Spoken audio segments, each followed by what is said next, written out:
para, para decirles que los testigos de Jehová argumentan con el capítulo 8 de Proverbios que nuestro Señor Jesucristo fue creado. Y ya hemos podido ver en cuanto a la estructura literaria de este libro, los Proverbios, pues que no tiene nada que ver con los aspectos proféticos mesiánicos. No hay nada de profecía mesiánica en este libro, solamente es una literatura sapiensal y una literatura de consejos que el capítulo 1, del verso 1 al verso 7, pues nos da la introducción a la que se va a referir este libro, ¿no? Eso es contundente. Tener claro esa posición es contundente para poder argumentar los otros capítulos que van a venir a continuación, que son 31 capítulos que tiene este libro, los Proverbios. Pero el proverbio que utilizan ellos, pues, es el proverbio 8, donde el proverbista le está dando personificación a la sabiduría y dándole personificación a la sabiduría, pues le da voz a la sabiduría. Por lo tanto, aquí está hablando de una sabiduría abstracta a la presencia de Dios y no la sabiduría como una persona en su literalismo o como una persona peor como en su deidad. No existe la sabiduría en Proverbios capítulo 8 como una persona en lo literal, en lo físico, o peor aún como una personificación de deidad, sino que aquí le está dando voz, el proverbista le está dando voz a la sabiduría. Entonces, habíamos visto del verso 1 en adelante, solamente vamos a dar una lectura, algunos versículos que voy a señalar solamente. No dice, no clama la sabiduría y da a voz la inteligencia, en las alturas junto al camino, a las encrucijadas de las veredas se para, en el lugar de las puertas, a la entrada de la ciudad, a la entrada de las puertas da voces. Oh hombres, a vosotros clamo, dirijo mi voz a los hijos de los hombres. Entended, oh simples, discreción, y vosotros necios, entrad en cordura.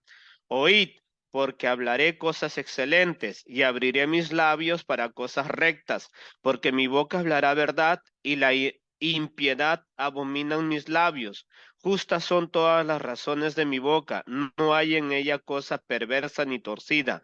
Todas ellas son rectas. El que entiende, perdón, al que entiende, y razonables a los que han hallado sabiduría. Recibid mi enseñanza y no plata y perdón, recibid mi enseñanza y no plata, y ciencia antes que el oro escogido, porque mejor es la sabiduría que las piedras preciosas y todo cuanto se puede desear no es de comprarse con ella. Verso 12. Yo la sabiduría habito con la cordura y hallo la ciencia de los consejos. Un ratito ahí que quiero pararme para que tome apunte. Como los testigos de Jehová dicen que la sabiduría fue creada, porque pues ellos van a argumentar del verso 22 para adelante que la sabiduría fue creada y que la sabiduría es Jesucristo, porque habla de eventos creativos del verso 22 en adelante a través de la sabiduría, pero no estaba hablando la sabiduría como persona en sí, en lo natural, sino como como que le dan personificación de voz a la sabiduría, pero no como persona en cuanto a la literal, ¿no? Entonces, para que nosotros podamos argumentar incluso sarcásticamente, podríamos decir, si la sabiduría que ellos dicen que es Jesucristo, porque después vamos a tocar el verso con el cual lo comparan y ellos dicen, pues, ves que Jesucristo es la sabiduría, pero claro, dice la sabiduría en el verso que vamos a tocar dentro de un rato, pero ellos violentan la regla de interpretación en cuanto a lo contextual. Basta analizar solamente lo contextual para poder refutar el verso que ellos toman de la manera como lo están interpretando en el versículo que les voy a enseñar más adelante. Pero para poder argumentar incluso sarcásticamente, si ellos dicen que es Jesús la primera cosa creada o el primer ser creado como sabiduría, entonces, el versículo 12 dice algo muy importante. Dice, yo la sabiduría habito con la cordura. Entonces, si es la sabiduría el primer ser creado o la primera cosa creada, entonces la sabiduría mismo dice, ¿no? Yo habito con la cordura. Entonces, ¿quién sería la cordura?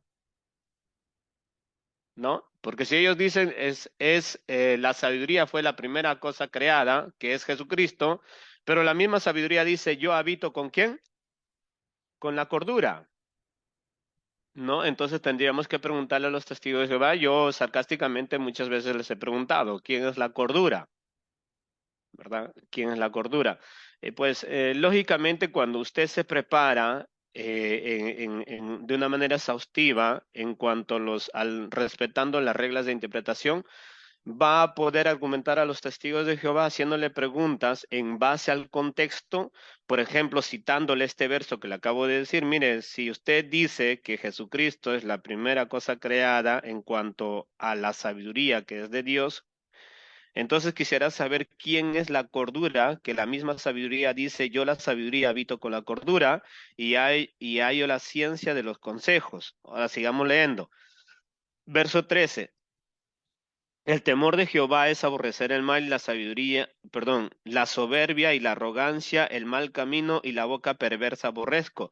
Conmigo está el consejo y el buen juicio. Yo soy la inteligencia, mío es el poder. Por mí reinan los reyes y los príncipes determinan justicia. Por mí dominan los príncipes y todos los gobernantes juzgan la tierra. Yo amo a los que me aman y me hallan los que temprano me buscan. Las riquezas y la honra están conmigo, riquezas duraderas y justicia. Mejor es mi fruto que el oro y que el oro refinado, y mi rédito mejor que la plata escogida. Por vereda de justicia guiaré, por en medio de sendas de juicio para para hacer que los que me aman tengan su heredad y que yo llene sus tesoros. Jehová me poseía en el principio, ya de antiguo, antes de sus obras. Eternamente tuve el principado desde el principio, antes de la tierra. Antes de los abismos, fui engendrada. Y esto ya también lo hemos visto, ¿verdad? Este es un aspecto muy importante de refutación absoluta en cuanto a las profecías mesiánicas. Son profecías, pues, indicativas de género masculino, no de género femenino. Y a eso lo hemos examinado la semana pasada.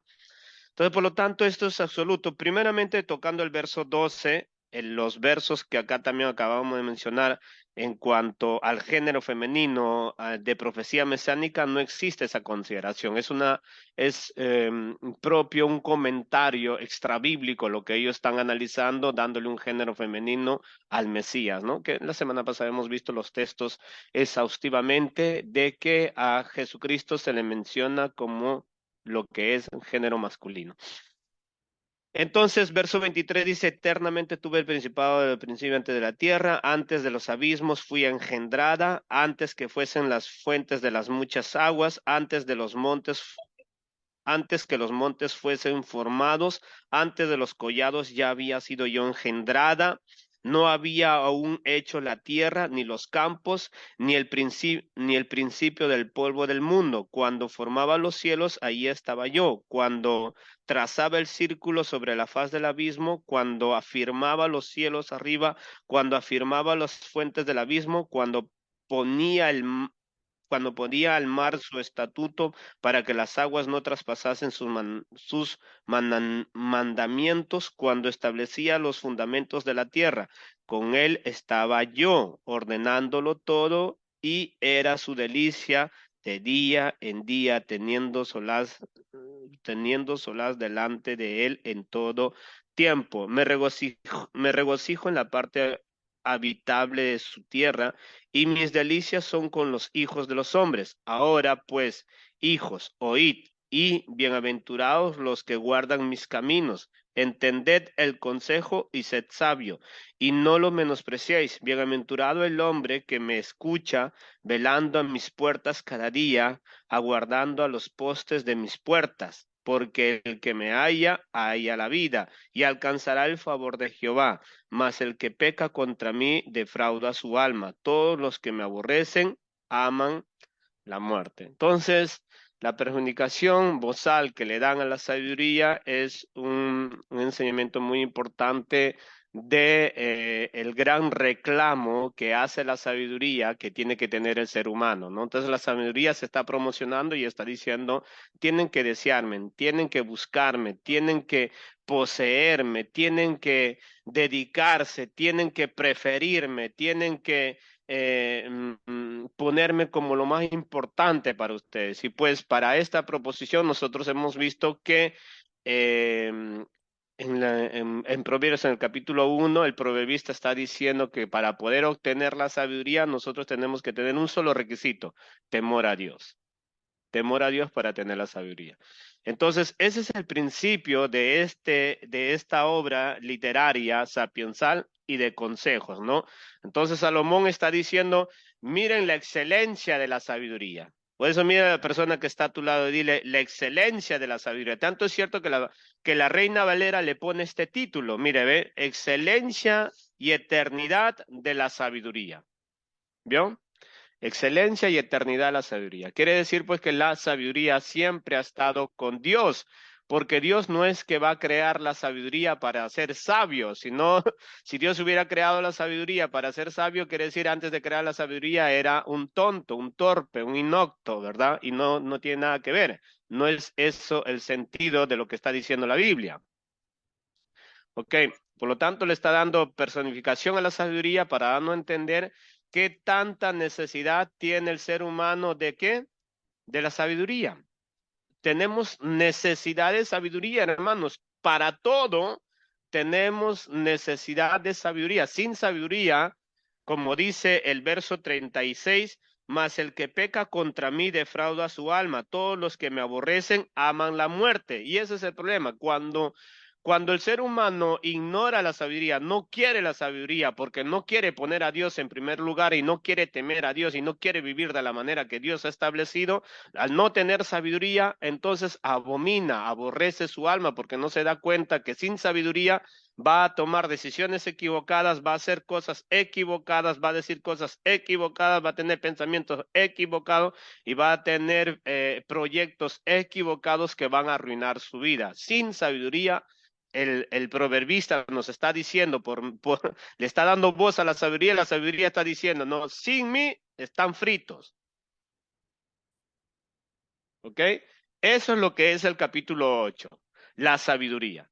Así que si usted tiene a alguien, dile, te conviene ser sabio y para ser sabio tienes que considerar a Dios como lo más importante en tu vida. No hay otra manera de ser sabio, hermano, que temer a Dios.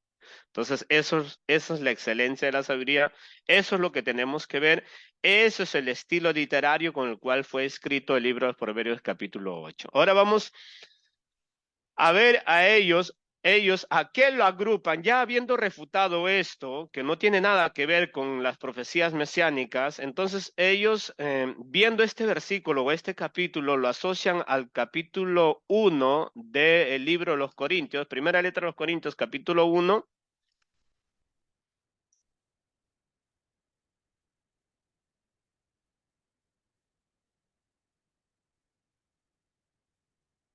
Primera letra a los Corintios, capítulo 1.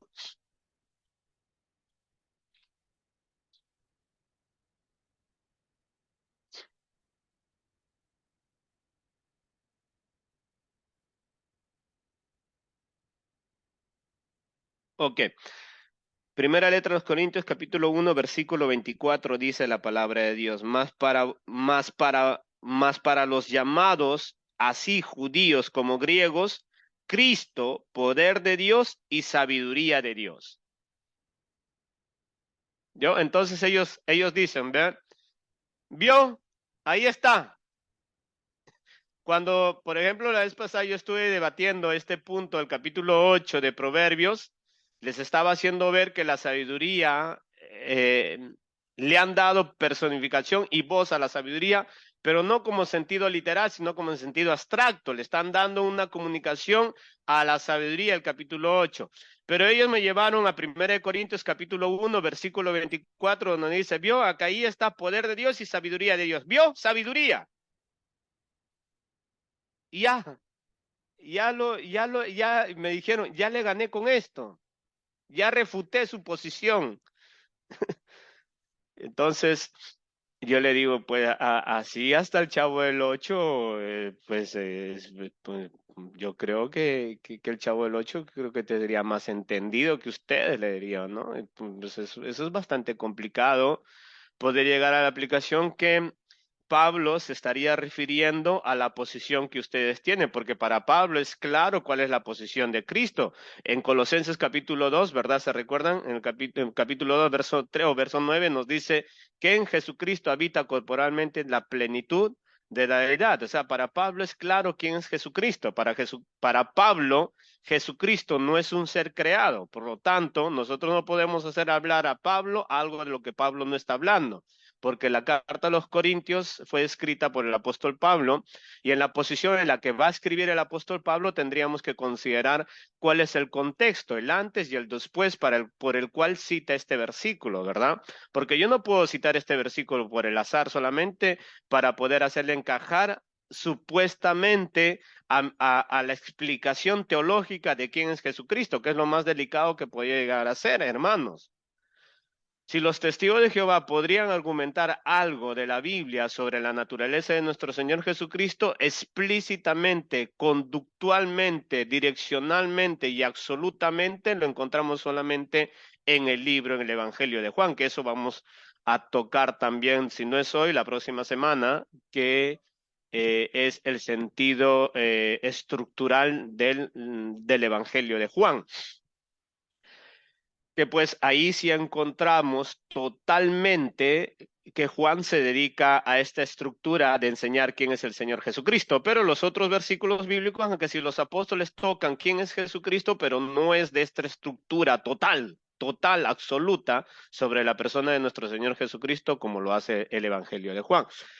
Ahora, habiendo citado el versículo en el cual ellos se apoyan para decir que Jesucristo es el ser creado que nos habla en Proverbios 8, diciendo pues que aquí en el versículo 24, más para los llamados, así judíos como griegos, Cristo, poder de Dios y sabiduría de Dios, ¿no? Entonces ellos dicen, vean ahí dice sabiduría de Dios. Entonces uno más uno son dos, me dicen, ¿no? Porque en el capítulo 8, verso 22, nos dice que Él fue engendrado, la sabiduría, y acá nos dice que la sabiduría es Cristo, Cristo, poder de Dios y sabiduría de Dios. Entonces, para poder entender ese versículo, vamos a utilizar la primera regla de interpretación, que es lo que es lo que hicimos en el capítulo anterior, en el tema anterior de Proverbios, ¿verdad? Es el mismo procedimiento lo vamos a hacer acá. Vamos a analizar desde el versículo 10 en adelante, que en realidad, pues, la argumentación viene desde el verso 18 para adelante, pero es necesario que argumentemos un poquito más exhaustivo desde el verso 10 en adelante para poder entender el verso 24. Dice la palabra de Dios. Os ruego, pues, hermanos, por el nombre de nuestro Señor Jesucristo, que habléis todos una misma cosa y que no hay entre vosotros divisiones, sino que estéis perfectamente unidos en una misma mente y un mismo parecer. Porque he sido informado acerca de vosotros, hermanos míos, por los de Cloé, que hay entre vosotros contiendas. Quiero decir que cada uno de vosotros dice, yo soy de Pablo, y yo soy de Apolos, yo soy de Cefas, yo soy de Cristo. ¿Acaso está dividido Cristo? ¿Fue crucificado Pablo por vosotros? ¿O fuisteis bautizados en el nombre de Pablo? Doy gracias a Dios de que a ninguno de vosotros he bautizado sino a Crispo y a Gallo, para que ninguno diga que fuisteis bautizados en mi nombre. También bauticé a la familia de Estefanas, de los demás no sé si he bautizado a algún otro, pues no me envió Cristo a bautizar sino a predicar el evangelio, no con sabiduría de palabras, para que no se haga vana la cruz de Cristo. Ya desde aquí comienza la exhortación sobre este punto, que es la sabiduría y el poder de Dios. Tomemos atención entonces, verso 18 en adelante, dice la palabra, porque la palabra de la cruz es locura a los que se pierden, pero a los que se salvan, esto es a nosotros, es poder de Dios. Ya estamos viendo ahí, ¿verdad? ¿A qué se está refiriendo cuando dice poder de Dios? Al mensaje del Evangelio.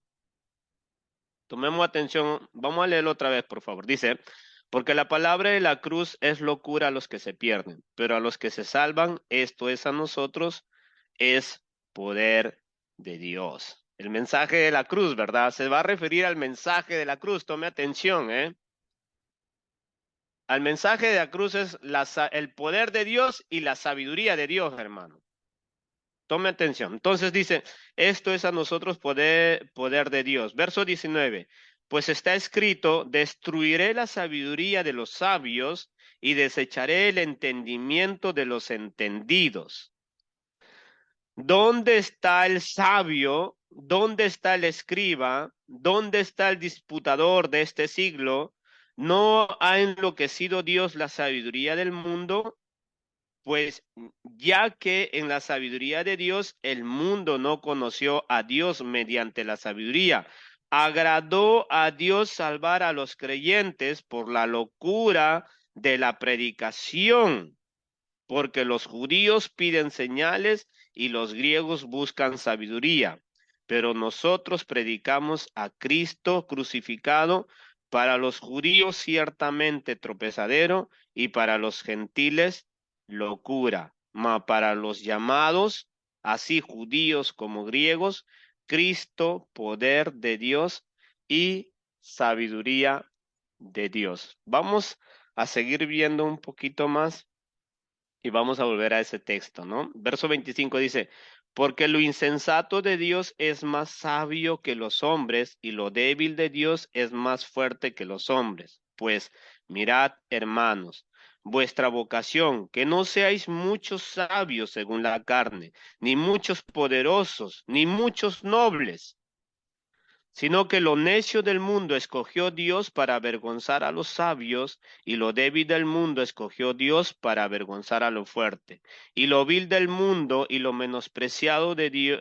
Lo menospreciado escogió Dios y lo que no es para deshacer lo que es, a fin de que nadie se jacte en su presencia, mas por él estáis vosotros en Cristo Jesús, el cual nos ha sido hecho por Dios sabiduría, justificación, santificación y redención, para que, como está escrito, el que se gloríe, gloríese en el Señor. ¿A qué se refiere entonces cuando el apóstol Pablo nos dice en el verso 24 que Cristo es poder y sabiduría de Dios? Según el contexto, estamos analizando que hay una discusión en la iglesia de los Corintios entre los hermanos judíos y los hermanos gentiles que se convirtieron al cristianismo. Tienen diferentes posiciones en cuanto a la manera de vivir en Cristo. Tanto es cierto que se hacen partidarios ellos, ¿verdad?, de algunos de los siervos de Dios y que consideran que es más excelente seguir a determinadas personas. Pablo menciona a Pedro, a Apolo y se menciona a sí mismo. Entonces, esta gran revuelta en medio de los hermanos de la iglesia, pues consideraban que estos partidarios, uno era más excelente que el otro, quizás más conocedor que el otro o más sabiundo que el otro. Entonces, Pablo va a llegar a ordenar esta problemática que está viendo ahí y donde les va a decir, pues, en realidad, qué es lo excelente y lo sabio de Dios. Y él va a tocar el punto que, pues, el poder de Cristo es el poder de Dios y la sabiduría de Dios, no como en persona que Dios creó a Jesucristo como la sabiduría o como la sabiduría que es Jesucristo, sino según el contexto, nos va a decir Pablo algo muy importante, que no es tanto nosotros los que podemos hacer el cambio o los que podemos hacer la revolución en nuestras vidas o la transformación en nuestras vidas, sino el mensaje del Evangelio. Es el mensaje del Evangelio, el poder de Dios, el que transforma nuestras vidas. Por lo tanto, la persona que llega a escuchar el mensaje de Dios el mensaje de Dios, su vida nunca jamás puede ser la misma, sino que lleva una revolución en su vida. Por eso es que Pablo dice, ¿no? El mensaje de Jesucristo, el mensaje de la cruz, es un mensaje de locura. O sea, para los judíos, el mensaje de la cruz, llegar a decir que tenemos victoria por medio de la muerte de un ser es inexplicable, dicen los judíos, ¿verdad? ¿Cómo puede ser posible en cuanto a la cultura judía? Que un Mesías muriera en una cruz y considerar que eso es el poder de Dios era inexplicable, pero sin embargo Pablo le está diciendo a ellos, ese es el poder que Dios ha establecido. Ese es el poder que Dios ha establecido. Entonces, cuando Pablo menciona que Cristo es el poder de Dios, es en cuanto a esta relación, que Cristo murió por nosotros. Este mensaje es inexplicable para los judíos. Ellos están buscando señales, están buscando prodigios, están buscando este tipo de cosas. Y él va a mencionar que los griegos están buscando sabiduría. Entonces, Pablo, en primera proposición, él va a decir, para los judíos, va a decir, Cristo es el poder de Dios. O sea, el mensaje del evangelio es el poder de Dios. La resurrección, él va a tocar el tema que la cruz, mire, el verso 18, porque la palabra de la cruz es locura a los que se pierden, pero a los que se salvan, esto es a nosotros poder de Dios, ¿verdad? El verso 20 dice, ¿dónde está el sabio? ¿Dónde está el escriba? ¿Dónde está el disputador de este siglo? ¿No ha enloquecido Dios la sabiduría del mundo? Porque el mensaje de la cruz, hermanos, es un mensaje que no relaciona en la vida del ser humano. No encuadra en la vida del ser humano. Y como no encuadra en la vida del ser humano el mensaje de la cruz, por eso es que la gente desecha, cada vez desecha y se cree más sabio. Las personas, los seres humanos en nuestros tiempos, y como siempre ha sucedido, se creen más sabios, se creen muy entendidos, se creen muy sabientes. Por eso es que hay muchas personas que conforme llegan a tener más títulos, más logros intelectuales, ellos consideran que esa es la mejor manera de poder vivir. En veces Pablo está diciendo, lo que es sabio es entregarle la vida a Jesucristo, aceptar el mensaje de Jesucristo. Eso se refiere el versículo 24 cuando dice que Jesucristo es sabiduría de Dios. O sea, lo más sabio que puede hacer el hombre es aceptar ¿qué cosa? El mensaje de la cruz. Eso es lo más sabio que puede hacer el hombre. A eso se refiere cuando nos dice que que Cristo es el poder y la sabiduría de Dios. Que lamentablemente, hermanos, eso de ver a Jesús como el poder de Dios es algo inexistente, como que realmente pues hoy se puede deducir a esa falacia que no se mira a Jesús como el poder de Dios, porque lamentablemente pocos cristianos pueden testificar que Dios está cambiando su vida, ¿no? Pocos cristianos. Eh, hermana Samira creo que tiene un problema con la pantalla. Creo que es su señal. Ah, perdón, hermano, no nos habíamos dado cuenta porque lo tengo a usted en grande, entonces no nos dimos cuenta de nuestra pantalla. Ahorita lo soluciono. Seguramente es la señal. Ok. Me está haciendo ver 10,000 cosas a la misma vez. Ok. Ok, hermanos, llegamos a tener mucha atención. Vamos a volver a leer el verso 18, ¿sí? Dice, porque la palabra de la cruz es locura a los que se pierden, pero a los que se salvan, esto es a nosotros, es poder de Dios. Vamos a analizarlo en la versión NTV, por favor.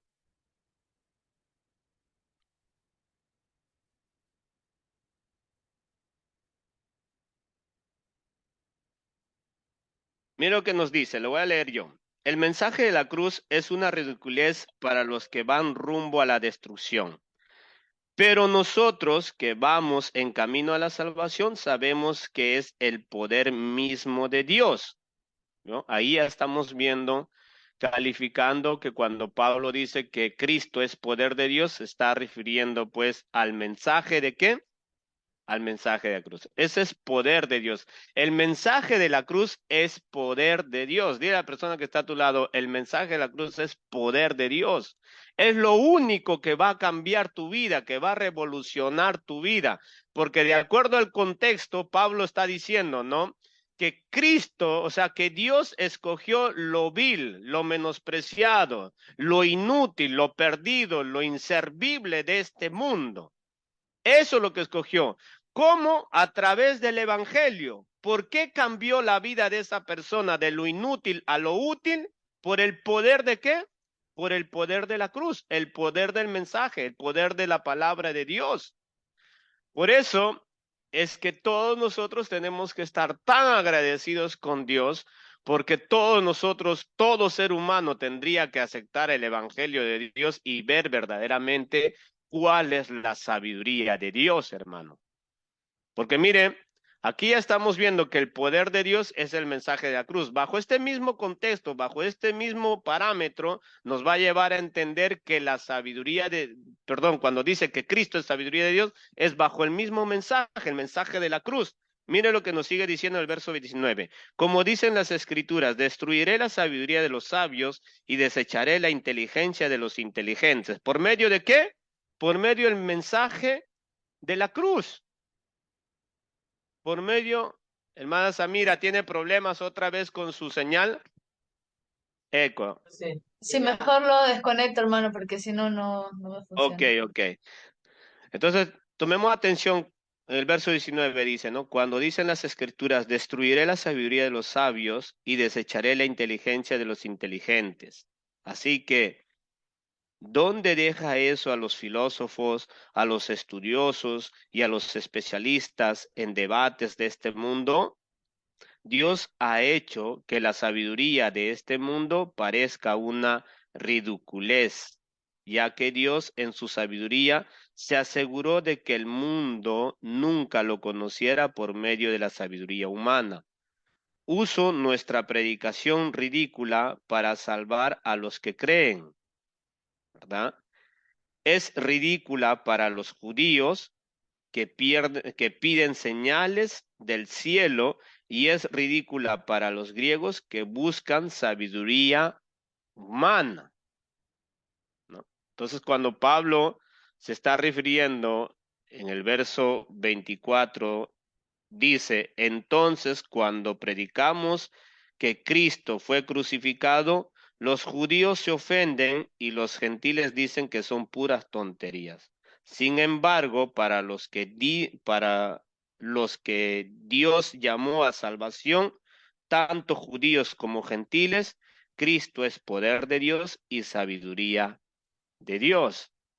Entonces, lo más sabio que pueden llegar a aceptar y a entender y a comprender es el mensaje de Jesucristo. Los griegos, para que puedan en sí ser considerados ser sabios, es aceptar el mensaje del Evangelio. Eso es lo único sabio que hay en este mundo, aceptar el mensaje del Evangelio.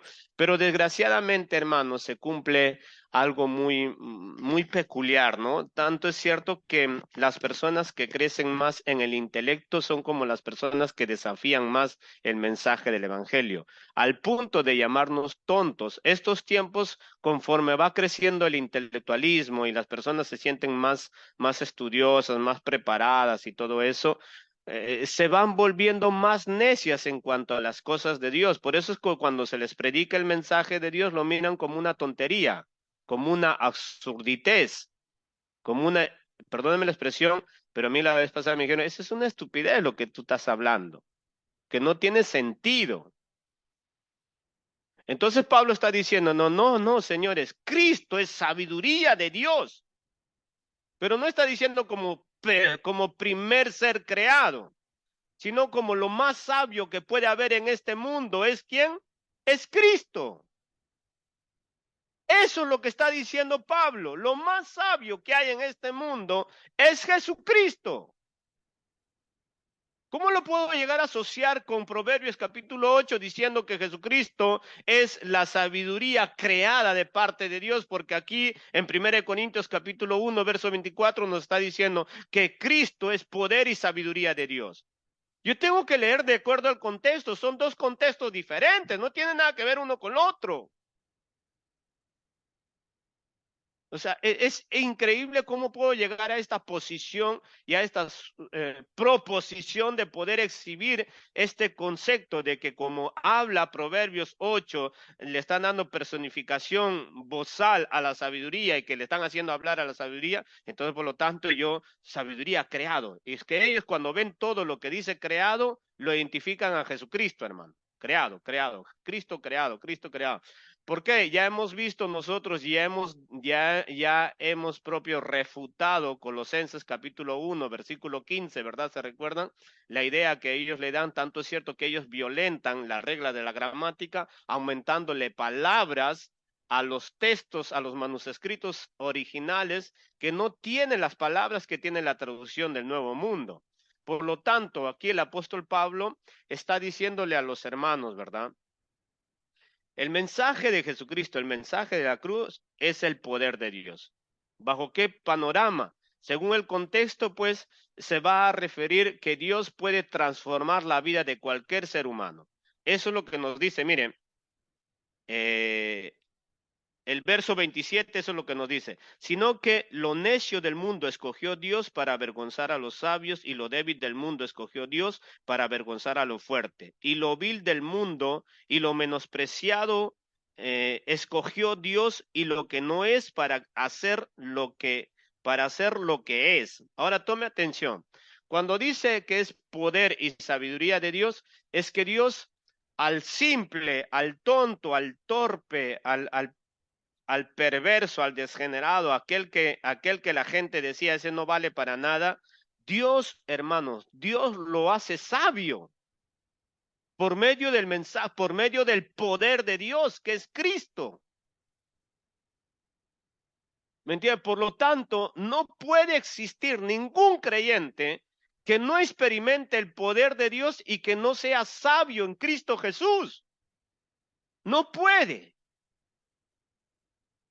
No, o sea, el creyente no puede vivir como una persona secular, secundaria, que no experimente el poder de Dios. El poder de Dios transforma tu vida, el poder de Dios transforma tu familia, el poder de Dios transforma tus metas, el poder de Dios transforma tus objetivos, el poder de Dios hace cosas maravillosas en tu vida al punto de hacerte tan sabio en Cristo Jesús. En Cristo Jesús nosotros venimos a ser sabios, hermano. Y la sabiduría está que pide, ¿verdad? ¿Quién me quiere? ¿Quién me quiere? La sabiduría. La sabiduría está que clama. Entonces, cuando viene Jesucristo, nos muestra lo sabio y el poder de Dios. Jesucristo nos muestra el poder y lo sabio de Dios. ¿Cuál es? El mensaje de la cruz. Aceptar a Jesús en nuestras vidas es lo más poderoso que puede llegar a existir y es lo más sabio que podemos llegar a tener. Por lo tanto, vuelvo y se lo leo el versículo 27 donde dice, sino que lo necio del mundo escogió Dios para avergonzar a los sabios y lo débil del mundo escogió Dios para avergonzar a lo fuerte. Y lo vil del mundo y lo menospreciado escogió Dios y lo que no es para hacer lo que no es. ¿Me entiendes? O sea, que cuando venimos a Cristo, cuando aceptamos el mensaje de la cruz, o sea, que Cristo es el Mesías que murió por nuestros pecados, resucitó por nosotros, hermanos, ese mensaje es el poder de Dios y es lo que no es para hacer lo que no era, dice, ¿no? Y eso se trata de sabiduría. Su vida y mi vida va cambiando por la sabiduría que Dios ha establecido por medio de Jesucristo en nosotros. ¿Me entiendes? Lo más sabio que podemos hacer es estar bien enfocados en Cristo Jesús. Bajo esta perspectiva, Pablo está mencionando que eso es el poder y la sabiduría de Dios. No tiene nada que ver que ahí está hablando de Jesucristo como un ser creado. No tiene que, o sea, no existe ese concepto ahí.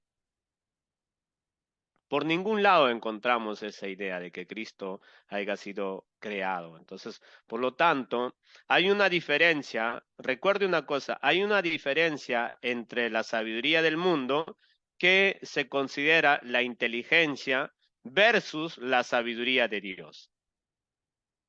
¿Me entienden? La inteligencia del mundo es la capacidad intelectual que el ser humano puede llegar a lograr en la vida.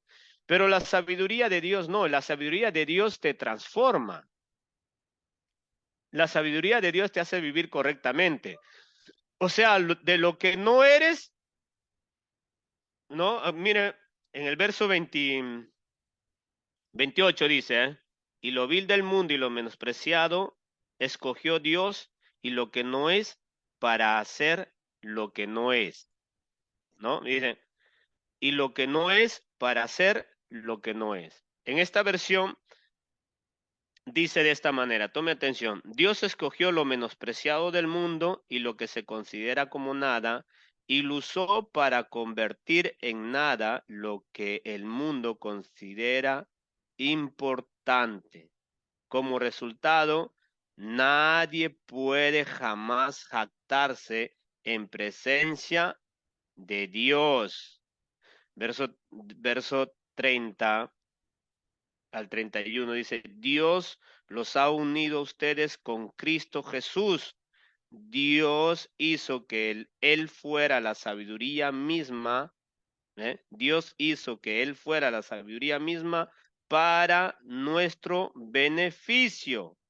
Cristo nos hizo justos ante Dios, nos hizo puros y santos y nos libró del pecado. Por lo tanto, como dicen las Escrituras, si alguien quiere jactarse, que se jacte solamente del Señor. ¿Tiene? Entonces, en lo único que podemos llegar a sentir como que jactarnos y decir que, que, que hay algo de qué engrandecernos es de decir, Cristo está cambiando mi vida. Cristo me está haciendo sabio. Y yo veo el poder de Dios en mi hogar. Eso es lo que está diciendo Pablo, ¿no? Cristo es poder de Dios. O sea, el que tiene a Cristo en su vida, hermanos, hay un poder sobrenatural que transforma tu vida.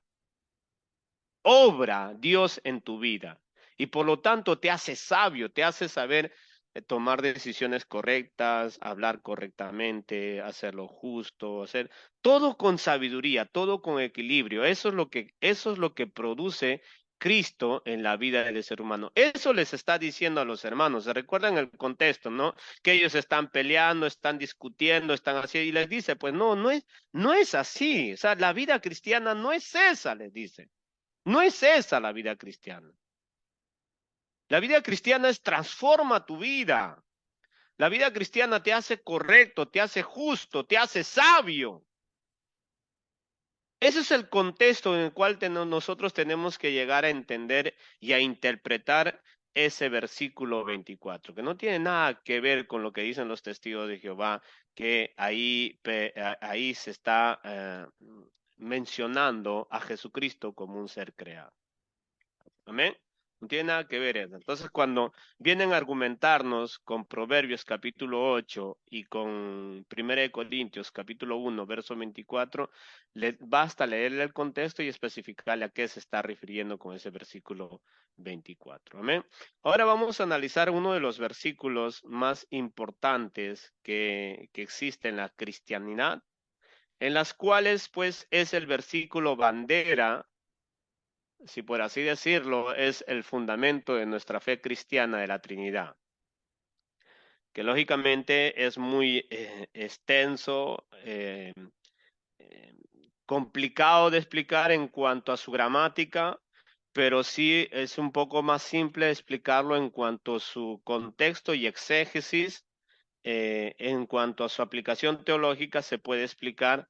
En cuanto a la gramática, es muy delicado, es muy difícil de explicar en ese sentido, pero vamos a analizarlo en cuanto a su aspecto contextual, en su aspecto exegético y en su aspecto teológico, el Evangelio de Juan. Este es uno de los versículos bandera, o mejor dicho, el versículo clave fundamental de la cristianidad trinitaria, ¿no? Y nosotros somos pues trinitarios que creemos en un solo Dios, y que es en el Padre, que es en el Hijo y que es en el Espíritu Santo. Entonces, si ellos creen que Jesucristo es creado, es porque ellos tienen un versículo, el versículo que tenemos nosotros, lo tienen ellos también como el fundamento de su creencia para el cual ellos parten como que Cristo fue creado.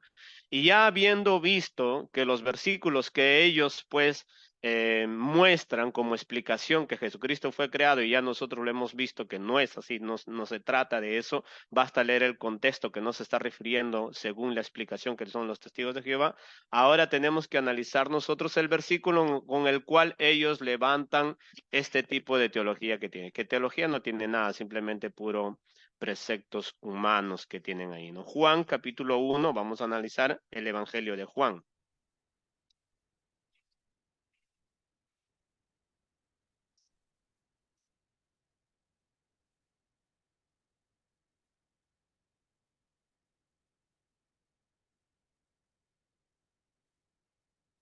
Ok, ahora vamos a analizar el Evangelio de Juan, hermanos. Pues primeramente quería darles una pequeña introducción sobre el Evangelio de Juan. El Evangelio de Juan, como ustedes pueden observar, al menos todos los que han leído los cuatro evangelios, los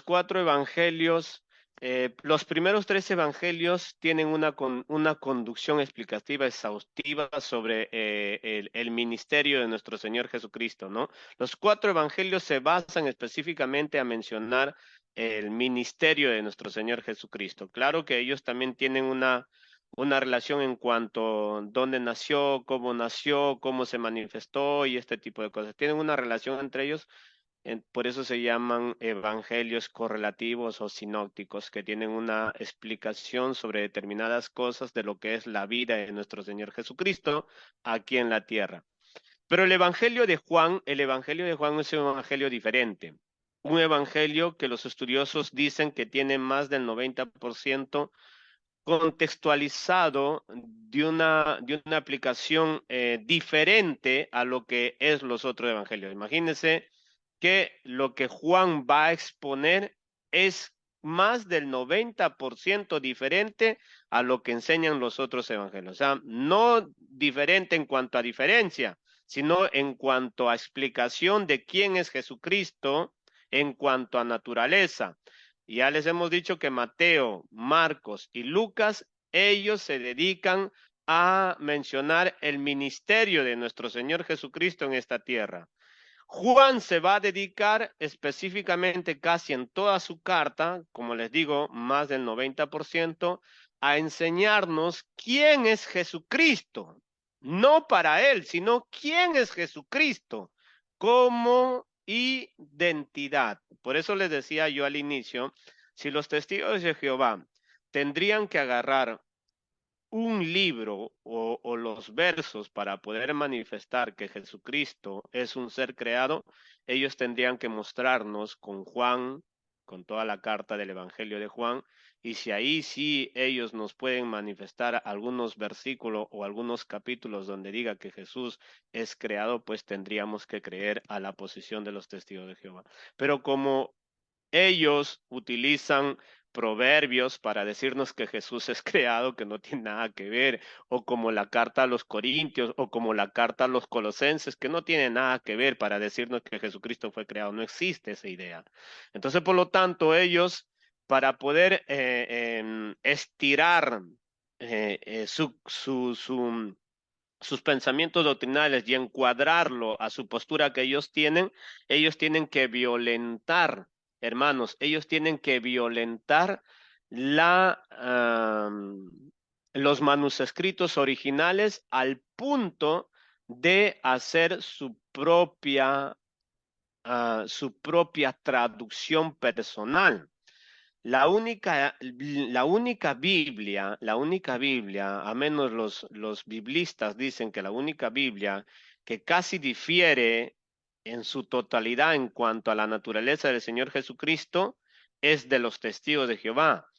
La única Biblia que difiere, que es diferente a la mayoría de las traducciones que tenemos, nosotros tenemos casi como 220 traducciones en español, que ninguna de ellas casi menciona la traducción que tienen los testigos de Jehová. Ahora, Habíamos visto primero que el Evangelio de Juan es diferente a los otros evangelios en como estructura de presentar al Señor Jesús. Él se va a dedicar a enseñarnos quién es nuestro Señor Jesucristo en naturaleza. Dicho esto, el que va a escribir los siguientes textos sobre la persona de nuestro Señor Jesucristo, pues Juan es un judío de nacimiento, de pura cepa. Juan es un israelita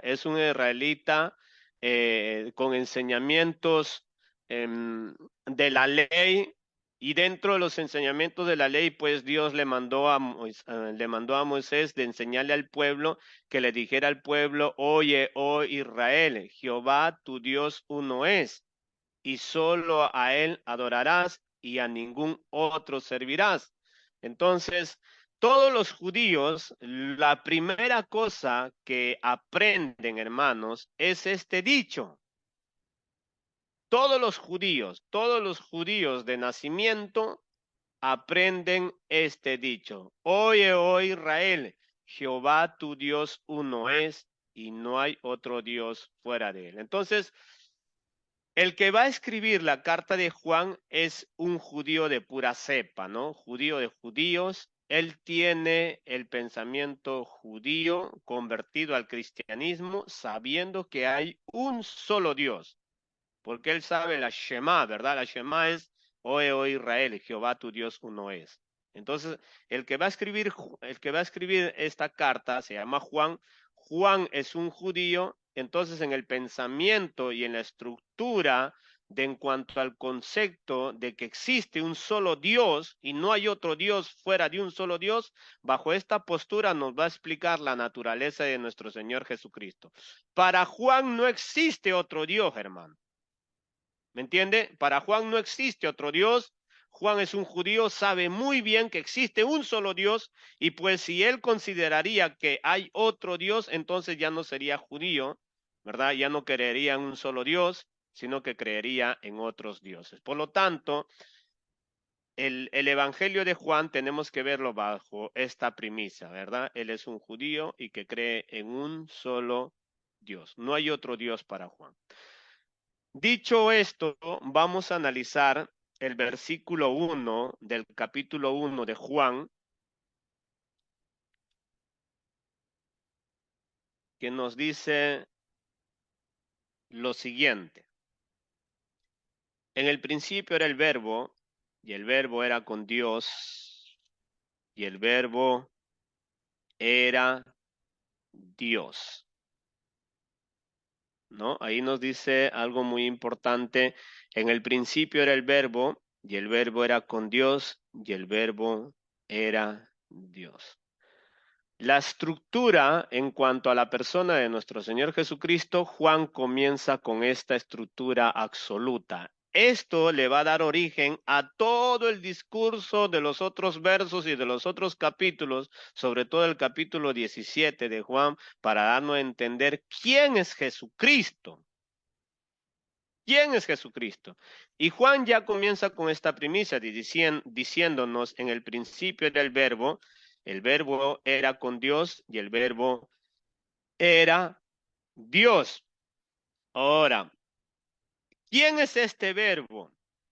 El verso 14 dice: y aquel verbo fue hecho carne y habitó entre nosotros, y vimos su gloria, gloria como del unigénito del Padre, lleno de gracia y de verdad.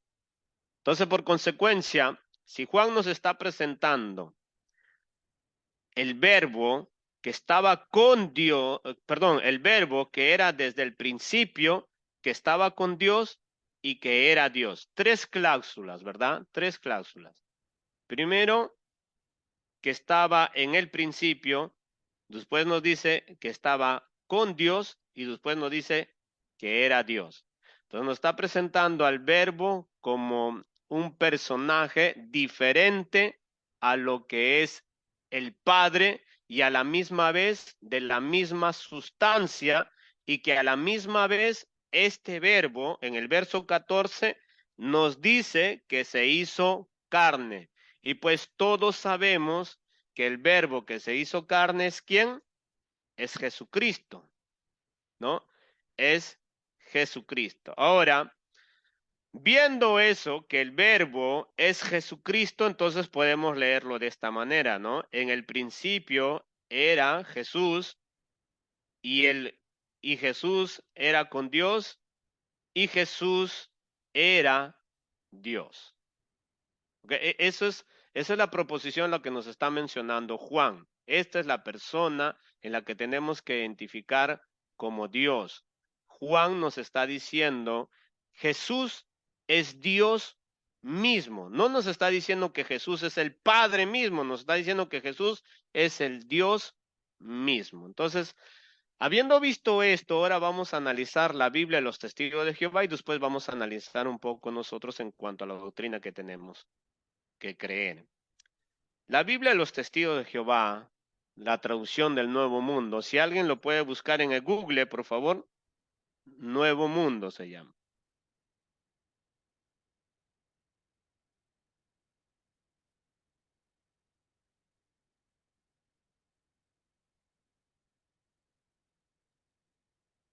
Versículo 1. Sí, la traducción del Nuevo Mundo. En el principio la palabra existía, la palabra estaba con Dios y la palabra era un Dios. ¿Y la palabra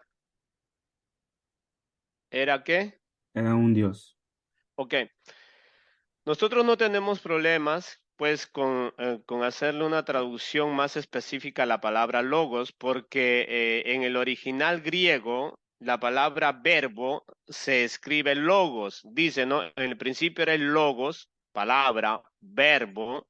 El logos estaba con Dios y el logos era Dios. En el original griego está escrito de esa manera. En todas las traducciones que podemos encontrar, hermanos, que ahorita vamos a citar algunas traducciones, vamos a encontrar que las traducciones se traducen, en el principio era la palabra o el verbo o el logos, y el logos estaba con Dios y el logos era Dios. Pero la traducción del Nuevo Mundo se lee de esta manera como la que acaba de leer el hermano. Si todos ustedes lo buscan, por favor, en la traducción en la traducción del Nuevo Mundo se llama Biblia, los testigos del Nuevo Mundo, y dice de esa manera, ¿no? En el principio la palabra existía, la palabra estaba con Dios y la palabra era un Dios. Ve acá, no sé si se nota bien. Todos los tienen ahí, ¿verdad? No se mira bien. Miren, acá dice un Dios, ¿ok?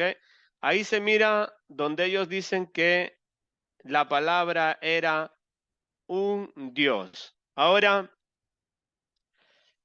cuando usted habla con un testigo de Jehová, yo le decía hace poco, y usted le pregunta, ¿todas las Biblias son iguales? Ellos le van a decir, sí, todas las Biblias son iguales. Entonces usted le dice, me gustaría que usted entonces me enseñara con mi Biblia que yo tenga y se la presenta a la Reina Valera o cualquier otra traducción que usted tiene. Y primero comienza pidiéndole que le enseñe Juan capítulo 1, versículo 1, ¿no? Ahora vamos a ver cómo dicen las otras traducciones para seguir replicando un poquito sobre este punto que estamos analizando. Si alguien lo puede leer en la traducción NTV.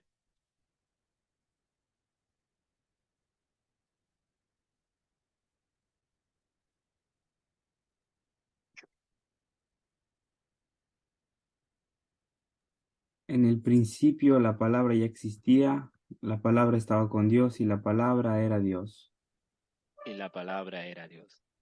La traducción TLA, hermano.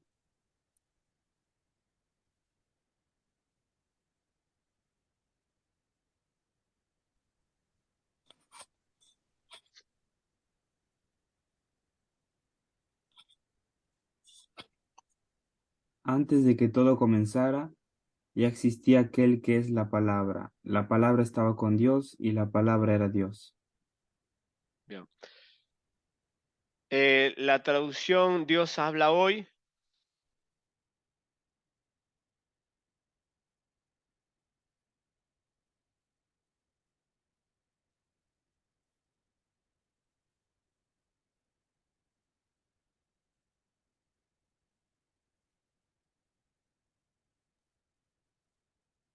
En el principio ya existía la palabra, y aquel que es la palabra estaba con Dios y era Dios. Y era Dios. Entonces, y así podemos citar, hermanos, el último prefijo de esta cláusula, porque aquí vamos a examinar las tres cláusulas que hay, ¿no? Primero le digo, en el principio era el verbo, primera cláusula. Segunda cláusula es, y el verbo era con Dios. Y tercera cláusula es, y el verbo era Dios. ¿Entiendes? Son tres cláusulas las que se tiene que analizar. Todas las traducciones, usted puede leer infinidades de traducciones que hay. Cuando se van a referir la última cláusula sobre el verbo, quién era, ellos van a decir que el verbo era Dios. El verbo era Dios. En cuanto a lo personal, cuando yo le exhibí a un testigo de Jehová, eh, le exhibí la Reina Valera e hice que me leyera la Biblia porque ellos me dijeron que era lo mismo. Le hice leer Juan 1:1 y pues vieron ahí que su Biblia de ellos decían que Jesús era un Dios y que pues la Reina Valera decía que Jesús era Dios. Entonces ellos saben cómo me dijeron, pero eso no importa, me dice, eso es lo de menos. ¿Cómo que eso no importa? ¿Y cómo es que eso es lo de menos? Eso cambia todo. Esta palabra, el artículo definido, hermanos, estaba analizando algunos estudiosos sobre la gramática en cuanto a la sintaxis y todas estas proposiciones que nos enseña la gramática. Algunos especialistas dicen que el artículo definido que se aplica en la traducción del Nuevo Mundo no es una regla que se encuentra en los manuscritos del lenguaje del griego koiné. El griego koiné es la lengua con la que fue escrita el Nuevo Testamento. Este es el idioma que se hablaba o que se escribía en esos tiempos bíblicos. Por lo tanto, si hoy en día podemos nosotros bajar a nuestras computadoras el interlineal de las lenguas antiguas, en este caso el griego koiné, podemos bajarlo. Hoy en día tenemos material más que suficiente. Usted va a ver que el artículo definido para disensión o para personificar o para distinguir a una persona, como en este caso el logos, no existe en la regla de la gramática griega. Algunos especialistas dicen que puede haber algunas excepciones en que se puede considerar como por ejemplo, ustedes se recuerdan cuando el Señor Jesús caminaba sobre las aguas y sus discípulos dijeron, ¿quién es? Y ahí usted encuentra el artículo definido, es un fantasma, ¿no? Y usted encuentra ahí la palabra Claro que puede variar, digamos, se puede insertar el artículo definido, pero no como una regla, digamos, original en cuanto a la sustancia de la palabra original del griego, sino que en cuanto a la necesidad que se basa de acuerdo al contexto. Entonces, a la necesidad de acuerdo al contexto, pues ahí le aplicaron la palabra un fantasma, porque lógicamente estaba caminando una sola persona, ¿verdad? Un solo fantasma. O sea, si podríamos decirlo así, que era un fantasma el Señor Jesús, ¿no? Entonces, como los discípulos pensaban que era un fantasma y como en la lengua originaria, en el griego, no existe el artículo definido para definir la disensión de algo, de alguien, entonces pues ahí los estudiosos académicos sobre la gramática dicen que le insertaron esa palabra para identificar a lo que estaban viendo los apóstoles. O sea, en otras palabras, es un fantasma. No pudieron haber dicho es fantasma, sino que un fantasma para distinguir a lo que ellos están viendo. Pero en el caso de Juan 1:1, la gramática del griego koiné no permite que se inserte la palabra, el artículo definido porque el contexto no lo permite. No lo permite porque Juan lo que está exponiendo acá es identificar o mostrar a las personas quién es Jesucristo. Y Juan está diciendo que Jesucristo es Dios mismo, pero no el Padre. Por eso, como le digo, hay tres cláusulas en este versículo 1 de Juan 1:1 que tenemos que llegar a entender nosotros. Como hemos podido notar nosotros, todas las traducciones en español, hermanos, todas las traducciones en español, cuando se refiere a Jesús, ¿quién es Jesús para Juan? Para Juan, Jesús es el Dios mismo, no un Dios, porque cuando se dice que Jesús es un Dios, entonces se está atribuyendo a que hay la posibilidad o que hay categóricamente otros dioses aparte del único Dios verdadero. Y para Juan eso es inaceptable.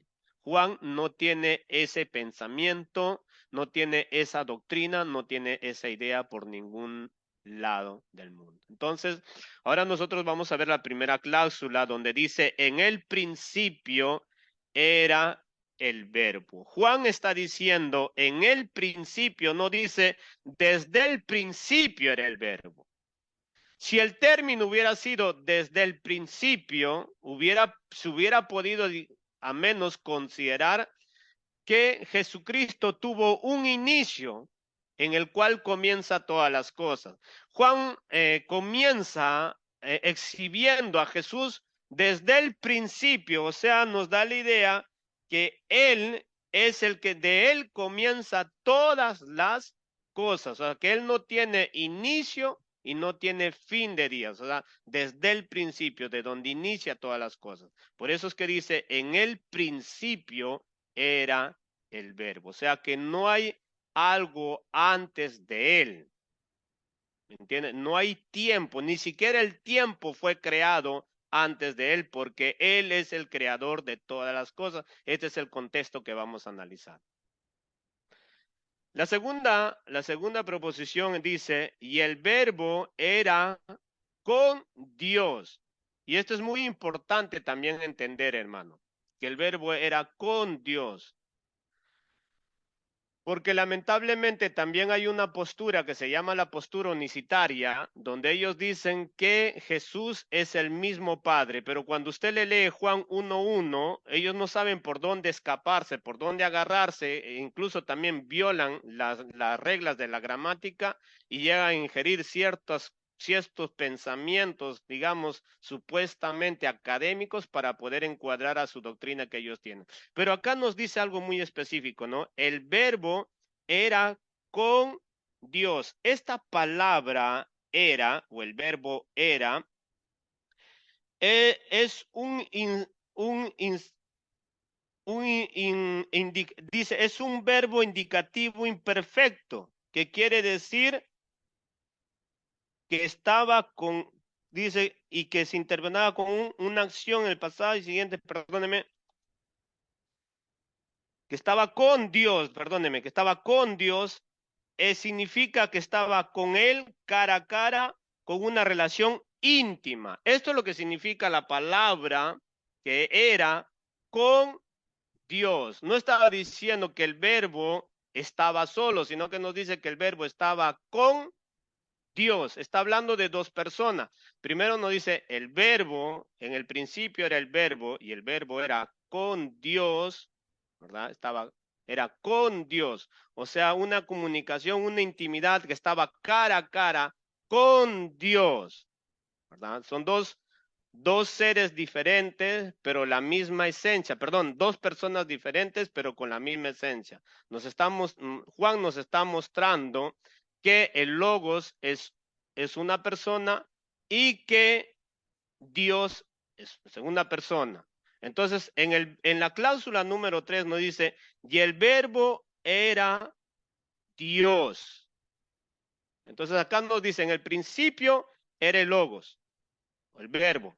El verbo era con Dios y el verbo era Dios. Entonces, Desde el principio siempre siempre el Logos existió, que es Jesucristo, y que Jesucristo estaba con Dios, con el Padre, y que el Jesucristo era Dios. No nos dice que era el Padre, nos dice que Jesucristo era Dios. Y en el verso 14 nos dice pues específicamente que el verbo se hizo carne. Entonces, Juan nos está diciendo que que el Logos es Dios y que Dios se hizo hombre y que habitó entre nosotros.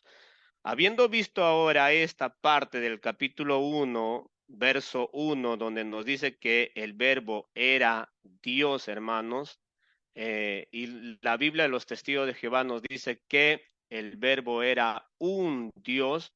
Entonces, esa definición teológica que tienen los Testigos de Jehová no existe en el sentido en la regla del contexto y exegético que ahora vamos a analizar este aspecto, ¿no? Ellos dicen que Jesucristo era un Dios porque ellos creen que Jesucristo pues fue creado y como ser creado pues Dios le dio la potestad de considerarlo como un Dios. Y tanto es cierto que en la traducción de los Testigos de Jehová, esta palabra teos, o sea, Dios, que es la última parte donde dice que Jesucristo era un Dios, lo ponen con la D minúscula. No sé si han hecho caso. ¿Me puedes pasar? No, por favor. Si lo buscan también ustedes ahí en la versión de los Testigos de Jehová, Juan 1:1.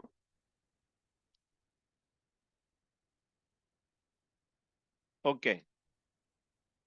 Juan 1:1 no dice, ¿no? En el principio era la palabra, perdón, en el principio la palabra existía, la palabra era con Dios y la palabra era un Dios. Y usted va a ver el artículo un, que no existe, en el original griego no existe esa palabra un, y tampoco en todas las traducciones lo traducen cuando dicen que era Dios, lo traducen con la palabra o con la letra D mayúscula, diciendo que Logos es el mismo Dios. En la traducción de los Testigos de Jehová, lamentablemente no se mira por el brillo. Esperemos que ahí se mire. Eco. Ahí, un Dios, usted ve escrito con la D minúscula, ¿verdad? Entonces, la única traducción que lo traduce de esta manera es esta traducción de los Testigos de Jehová, que era un Dios. Si usted puede buscar en cualquier otra traducción, todas las traducciones lo traducen con la letra mayúscula, con la D mayúscula, y no lo ponen con el artículo definido, sino que lo ponen era Dios. O sea, el logos, la palabra o el verbo era Dios. Y esto lo podemos sustentar que no existe para Juan una idea de querer considerar que Jesucristo es un Dios. Porque cuando usted le pregunta, tome atención, cuando usted le pregunta a un testigo de Jehová, ¿por qué usted ha puesto ahí que Jesús es un Dios? La respuesta de ellos es que Jesús es un Dios pequeño. Es un Dios pequeño inferior al Padre, dicen ellos, ¿no? Pero cuando usted le lee todas las traducciones, están escritas que Jesús era Dios, o sea, que el Logos era Dios y que no era un Dios, y le enseña que está escrito con la D mayúscula y no con la D minúscula, y ellos dicen, no, pero eso no es así, es como yo te estoy diciendo. Claro, ellos están enseñados de esa manera porque en su literatura de ellos les enseñan de esa manera, les lavan el cerebro de esa manera. Esa es la doctrina que le dan a ellos y ellos tienen que aplicarla en todos los lugares de ese mismo concepto. Pero cuando nosotros estudiamos a cabalidad la palabra de Dios, pues nosotros llegamos a entender que existe solamente un Dios. Cuando usted le pregunta a un testigo de Jehová, entonces ya no es un Dios, sino dos dioses. Ellos dicen, no, hay un solo Dios que es Jehová y su hijo que es un Dios pequeño, pero la Biblia no dice eso. La Biblia nos dice que existe un solo Dios Y usted y yo le vamos a citar Isaías 43. Mire lo que nos dice.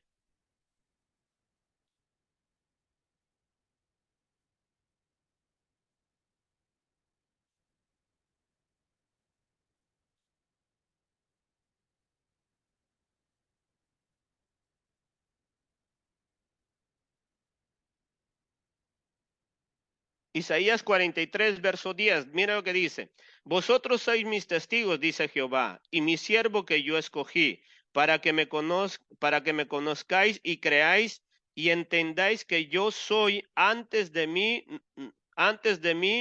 no fue formado Dios, ni lo será después de mí. Yo Jehová, y fuera de mí no hay quien salve. Tomemos atención ahí. Si ustedes pueden ver, ahí en la Reina Valera, el capítulo 43, verso 10 dice, ¿verdad? Vosotros sois mis testigos, dice Jehová, y mi siervo que yo escogí, para que me conozcáis y creáis y entendáis que yo mismo soy. Antes de mí no fue formado Dios, ni lo será después de mí. Y acá Isaías, los traductores aquí sí lo han puesto con D minúscula para darnos a entender que no existe esa idea de considerar a cualquier otro Dios, hermanos, que fue creado de parte de Dios con la D minúscula como si fuera un Dios inferior. Porque Jehová mismo está diciendo, ¿verdad? Para que conozcáis y creáis y entendéis que yo mismo soy. Antes de mí no fue formado Dios, ni lo será después de mí. Esta es la declaración de Dios mismo. Dios está diciendo, no fue formado un Dios antes de mí, ni después de mí. Y lo está escribiendo con D minúscula. Así como lo tienen los testigos de Jehová, Juan 1:1, donde dice que el logos, o sea, el verbo o la palabra, era un Dios con D minúscula. Esa idea no existe en cuanto al exégesis bíblico, porque el exégesis bíblico nos está demostrando en Isaías 43:10 que Jehová mismo está diciendo, no fue formado otro Dios antes de mí ni después de mí. Yo no creé a ningún otro Dios, dice. Y está poniendo con la D minúscula, ¿vio? La misma D que ponen los testigos de Jehová cuando se refieren a Jesús, pero todas las traducciones que existen la escriben con la D mayúscula. Aunque si en la gramática griega, hermanos, no existía pues las mayúsculas. No, eso se vino y ya los estudiosos le pusieron para darle un orden más específico al concepto del conocimiento que se estaban levantando, dándole un orden específico a la idea del mensaje que habían escrito, pues en este caso el apóstol Juan. Pero aquí el verso 10 del capítulo 43 de Isaías ya es contundente. Ya con eso hacemos aterrizar la idea de los testigos de Jehová de llegar a creer que Jesucristo es un Dios pequeño. Porque Dios mismo está diciendo, yo no creé a nadie, ni a ningún otro Dios he creado, ni antes de mí, ni después de mí. Ahora podemos entender por qué Juan dice, ¿no? Desde en el principio, dice. En el principio era el verbo, y el verbo estaba con Dios, y el verbo era Dios. Ahora sí podemos llegar a entender, pues, que no se puede traducir o insertarle el artículo definido, porque la regla contextual y la regla exegética, que es la traducción a la que tenemos que llegar a entender, o la explicación a la que tenemos que llegar a entender, no permite que se pueda insertar el artículo definido un para mencionar quién es el logos. Juan está mencionando que el logos es Dios, porque no existe otro Dios fuera de Dios. No existe otro Dios fuera de Dios. Y lo dice reiteradas veces en Isaías 45:6. Mire lo que dice. 45:6 dice, para que sepa desde el nacimiento del sol y hasta donde se pone que no hay más que yo, Jehová, y ninguno más que yo.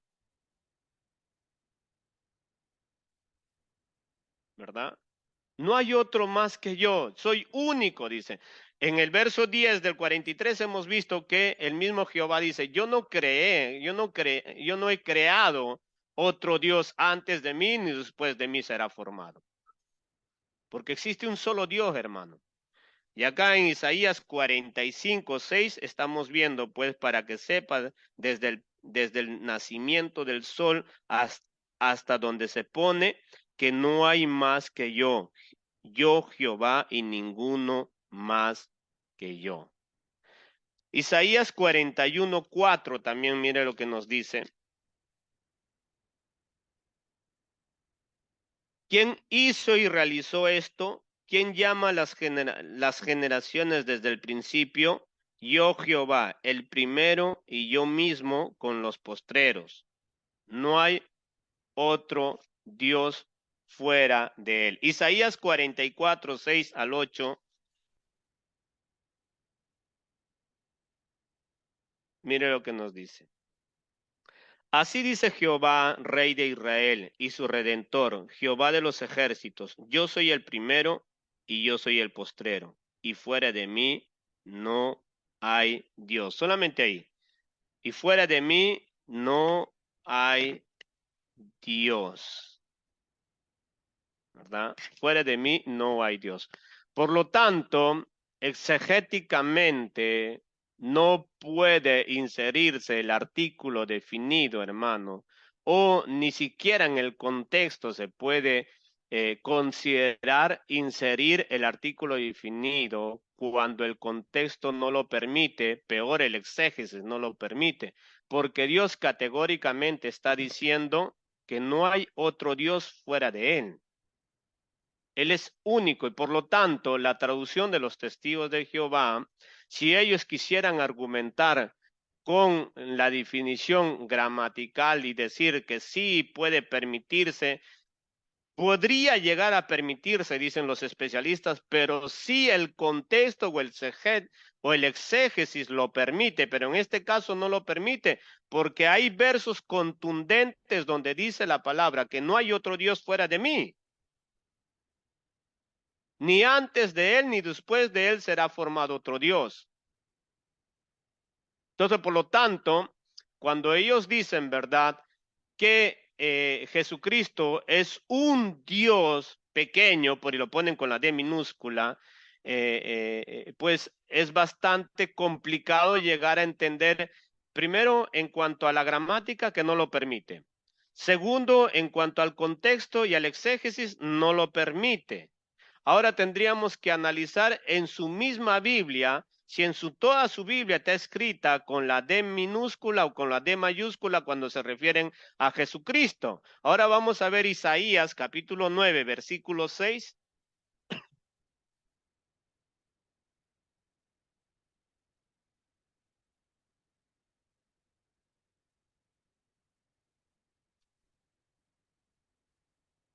Isaías capítulo 9, en la versión que tienen ellos, a ver si alguien me puede ayudar.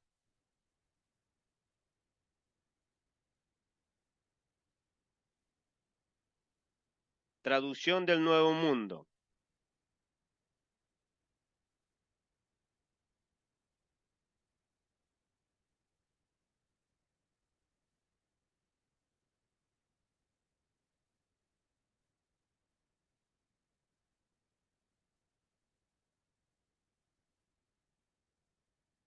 Ok. Ok. Ahí vamos a ver la traducción del Nuevo Mundo. Mire lo que nos dice Isaías 9:6. Tomemos atención.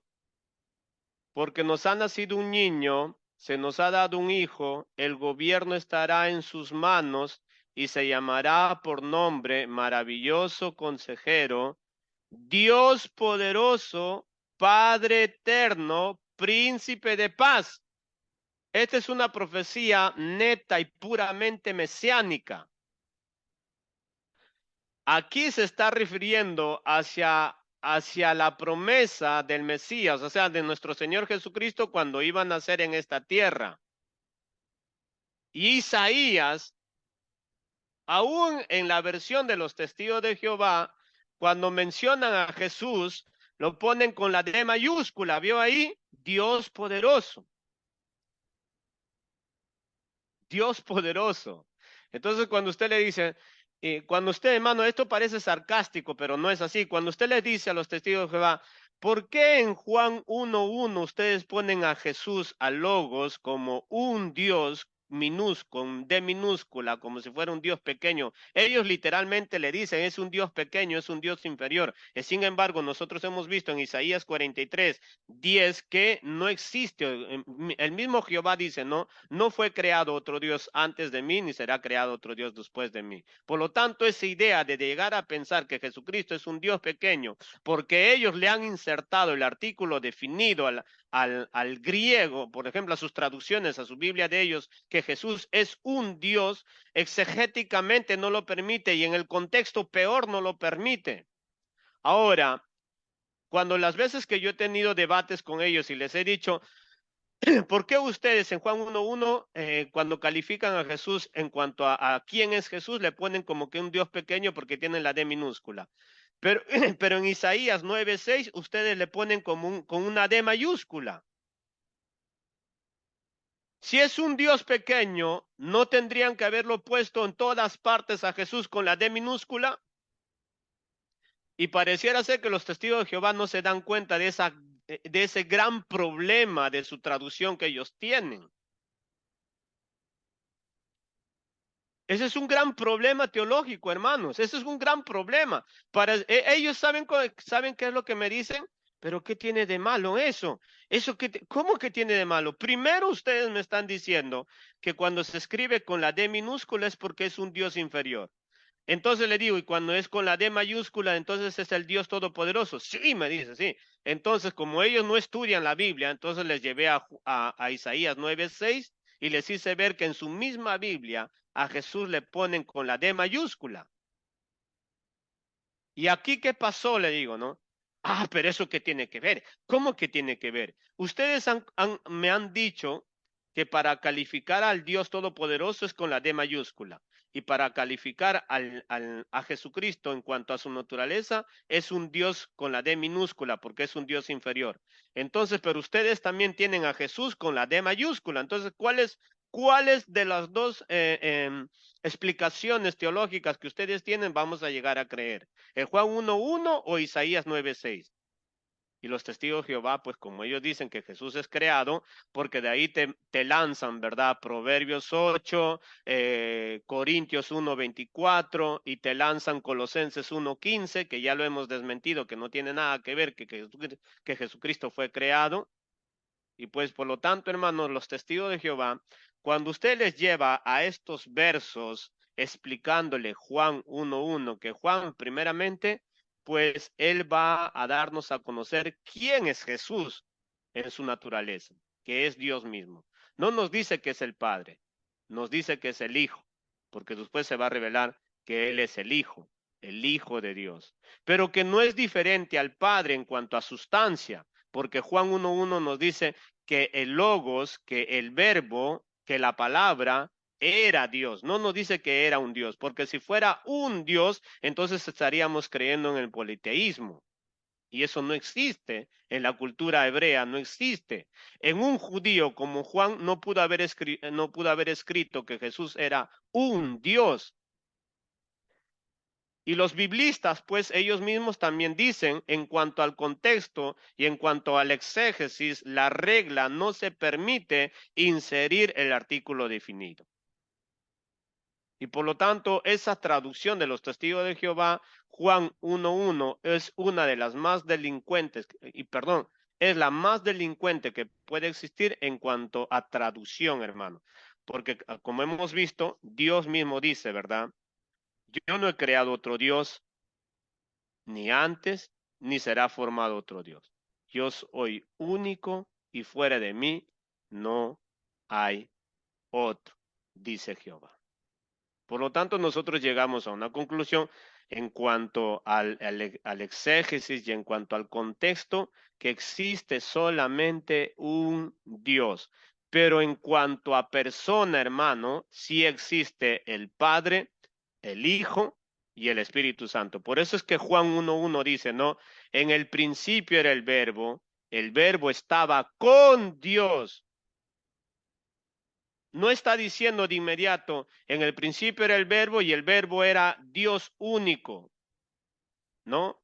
En cuanto a persona, sino que nos está diciendo, el verbo estaba con Dios y el verbo era Dios. O sea, la misma sustancia del Padre tiene el verbo, que es el logos, que es la palabra, que es Jesucristo. La misma sustancia del Padre tiene Jesucristo.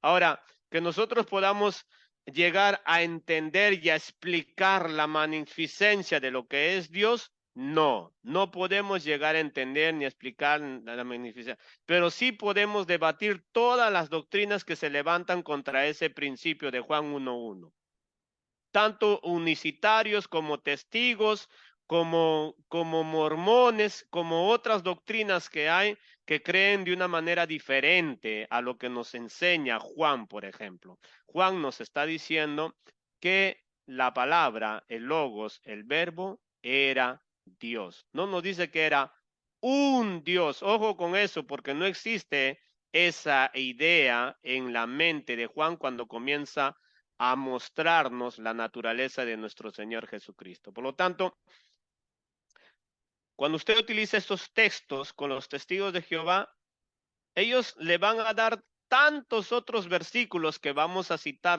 en nuestro próximo estudio. ¿Con qué otros versículos ellos se defienden para poder querernos dar a explicar por qué ellos creen que Jesucristo fue creado, ¿no? Uno de esos versos es, el Padre es mayor que yo. Han escuchado ese versículo, ¿verdad? Ellos dicen, vean, si la Biblia dice que Jesús mismo dice que el Padre es mayor que yo, y después dice que lo que el Padre es una cosa y yo soy hijo del Dios, no hago mi voluntad, sino la voluntad del Padre. Bueno, ellos con algunos versículos bíblicos llegan a deducir que Jesucristo está diciendo pues que Él no es Dios. Y sin embargo, nosotros vamos a demostrar que Jesucristo es Dios. Hasta este momento solamente estamos analizando los versículos más primordiales, más cruciales para poder destrozar y destruir y echar al tacho el concepto de la doctrina de los testigos de Jehová. Por lo tanto, hermanos, esa idea de que Jesucristo es un Dios en su misma traducción, haciéndoles ver Isaías 9:6, pues no da lugar a que se pueda interpretar de esa manera. Amén. Entonces, la próxima semana vamos a seguir analizando otros versículos bíblicos con el cual ellos argumentan que Jesucristo no tiene la misma naturaleza del Padre, ¿no? Y eso es una gran delincuencia que da. Estos son los versos, los temas que hemos tocado en estas semanas son los más cruciales. Si nosotros sabemos dominar ese aspecto, si nosotros aprendemos bien esos textos que hemos leído y le leemos el contexto y le explicamos, hermanos, no hay testigo de Jehová que pueda refutarnos a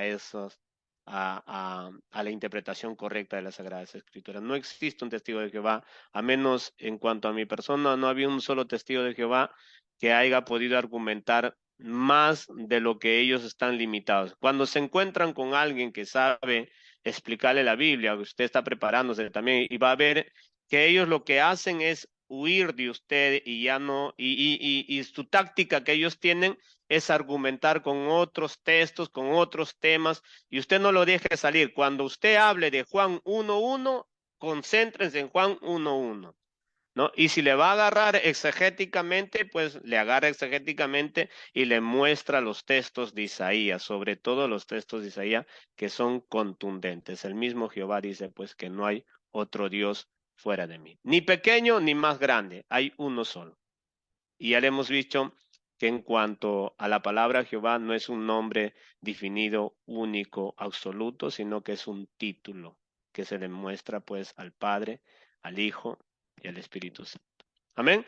Vamos a orar y vamos a darle gracias a Dios que nos ayude, que podamos seguir creciendo en el conocimiento de Dios, perfeccionando en el estudio, mejorando en el enseñamiento, y son temas muy importantes que tenemos que manejar y que pues Dios nos ayude, hermanitos. Vamos a orar. Señor, te damos gracias por este momento, gracias por tu amor, por tu misericordia. por el amor que nos tienes, Padre precioso. Nosotros creemos que solamente tú eres bueno, Señor, que no hay otro Dios fuera de ti, que tú eres Dios, que tú viniste a esta tierra, Señor, a morir por nosotros, a salvar nuestras almas, Padre, a darnos una vida diferente. Resucitaste y nos diste la victoria, Señor, sobre la muerte. Nos diste la victoria, Señor, sobre el pecado y nos diste la victoria, Señor, sobre todo lo malo, Señor. Y esa victoria, Dios, la tenemos en ti, Dios, porque tú lo has dicho que el que cree en ti, aunque esté muerto, vivirá, Señor. Te damos la gloria, Padre, porque tú eres bueno, porque tú eres maravilloso, porque en ti, Señor, tenemos victoria también sobre el enemigo de nuestras almas, que es el diablo, Señor. Y que por favor nos ayudes a poder llevar tu mensaje, Dios, a todas aquellas personas que todavía no conocen tu palabra, Señor. Ayúdanos a compartir tu verdad, incluso a los señores testigos de Jehová, Señor, y compartirle la verdad y no por altivez, Señor, no por malcriadez ni por arrogancia, sino por amor a ellos, Señor. Capacítanos, enséñanos más extensivamente tu palabra, Dios. Ayúdanos a explicarlo de la manera que tú quieres que se dé a explicar, Padre precioso. Bendice mis hermanos, danos fuerzas para compartir el mensaje tuyo, Dios, y nos ayudes a hacerlo con amor, bendito Señor. Gracias por todo tu amor, gracias por este momento especial, gracias por todas tus bendiciones, Señor, y gracias porque podemos descansar en un lugar seguro, Señor, y de la misma manera, Señor, oramos por esas personas que están en las calles, que están en dificultades tremendas, Señor, que por favor llegues a sus vidas y salves sus almas y cambies sus vidas, Padre, y entiendan que Jesucristo es el único Dios, Señor y Salvador de sus almas, Padre. En el nombre de Jesucristo nuestro Señor. Amén. Que Dios los bendiga, hermanos. Gracias.